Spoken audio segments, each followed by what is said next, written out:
ايه؟ 8 مليون دولار؟ حارس عقار؟ ده حصل امتى وازاي؟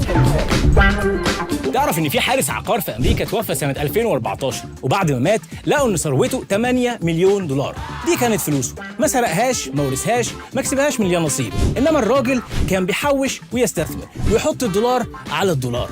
اعتقد دلوقتي انت بتفكر ازاي ممكن اعمل ربع ثروته. لو عايز تعمل ربع ثروته اعمل حسابك انك لازم تشوف الفيديو لاخره وما تنساش تشرب قهوه. طبعا انت عايز تعرف دلوقتي الراجل ده عمل 8 مليون دولار ازاي. الحقيقه الراجل كان بيحوش، بجد بيحوش ويخلي الفلوس تنمو اوتوماتيك، وكان بيستغل مفهوم ان الارباح بتتحط على راس المال عشان تعمل ارباح اكتر، وهو ده الكومباوندنج. طب برضه ده حصل ليه؟ السؤال ده جاوب عليه مورجان هاوزل في كتابه The Psychology of Money. انت ازاي بتتعامل مع الفلوس وسلوكك ده ملوش اي علاقه بقد ايه انت بني ادم ذكي. الحقيقه في حاجه اسمها soft skills of investing، مهارات برضه للتعامل مع الفلوس وملهاش